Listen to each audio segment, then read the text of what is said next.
Assalamualaikum warahmatullahi wabarakatuh.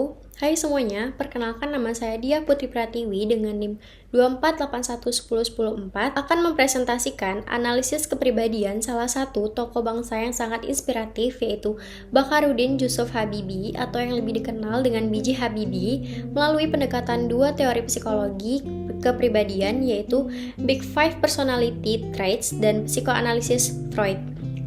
Latar belakang B.J. Habibie bukan hanya dikenal sebagai Presiden Republik Indonesia ketiga, tetapi juga sebagai seseorang ilmuwan jenius. Sosoknya yang nasionalis sejati dan suami yang penuh cinta. Banyak orang mengenalnya dari pencapaiannya di bidang teknologi dan perannya dalam masa transisi demokrasi Indonesia. Namun, lebih dari itu, kepribadian beliau menjadi fondasi penting dalam gaya kepemimpinan dan cara beliau membuat keputusan. Dengan menggunakan pendekatan psikologi kepribadian, saya ingin menunjukkan bahwa keberhasilan Habibie bukan hanya karena faktor intelektual, tetapi juga karena kepribadiannya yang terbentuk dari pengalaman hidup, yaitu nilai-nilai dan dorongan batin.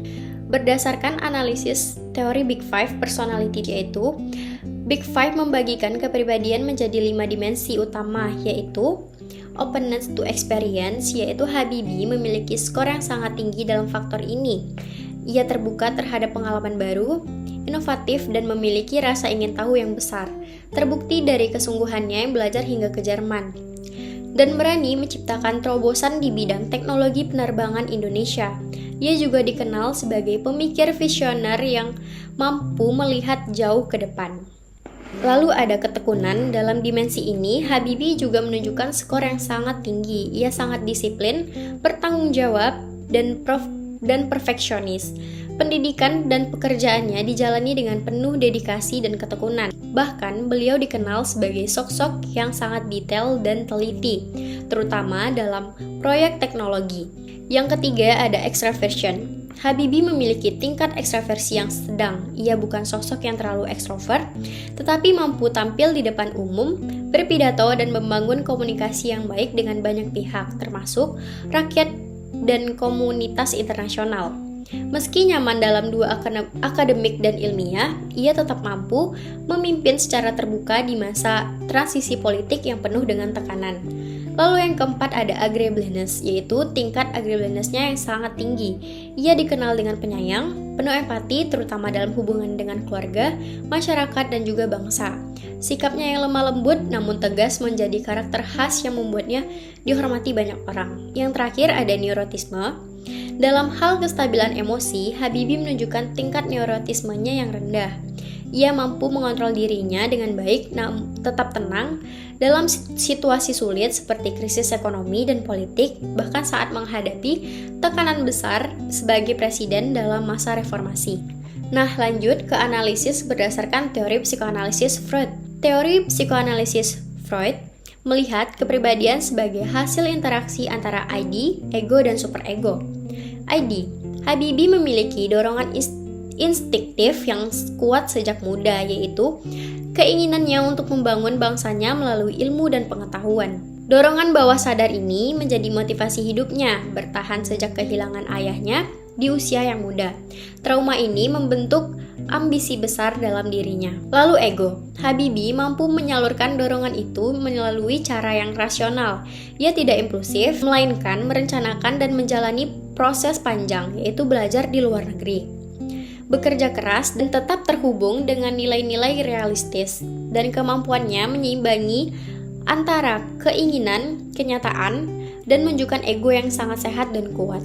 Superego, komponen moral dari Habibie ini sangat kuat. Ia dikenal sebagai sosok yang religius, nasionalis, dan setia pada keluarga. Keputusannya untuk pulang ke Indonesia meski menunjukkan bahwa nilai moral dan idealismenya sangat dominan, ia juga berani mengambil keputusan penting seperti membebaskan pers dan membuka ruang demokrasi saat menjadi presiden. Freud juga menjelaskan adanya mekanisme pertahanan diri seperti sublimasi yang sangat tampak pada Habibie, seperti setelah kehilangan istrinya, Ainun, beliau mengalihkan kesedihannya menjadi sesuatu yang bermakna, seperti ia menulis buku dan aktif dalam kegiatan sosial. Ini adalah contoh nyata dari sublimasi yang positif. Perbandingan dua teori. Dari dua pendekatan ini yang dapat kita lihat, teori Big Five memberikan kita gambaran yang objektif, terstruktur, dan bisa diuji secara ilmiah tentang perilaku Habibie dalam kehidupan sosial dan profesional. Sementara itu, teori Freud menjelaskan sisi yang lebih dalam, yaitu emosi, trauma masa kecil, dan motivasi bawah sadar yang membentuk kepribadiannya dari dalam. Keduanya melengkapi satu sama lain.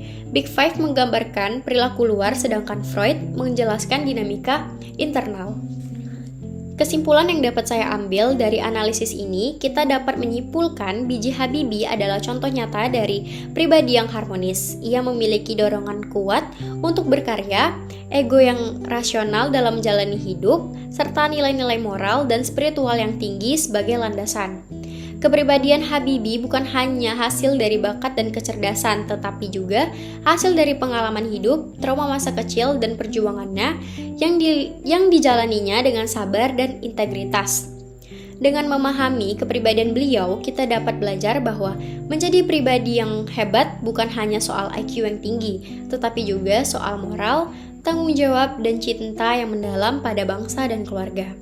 Terima kasih atas perhatiannya. Lebih dan kurang saya mohon maaf. Semoga presentasi ini bermanfaat. Wassalamualaikum warahmatullahi wabarakatuh.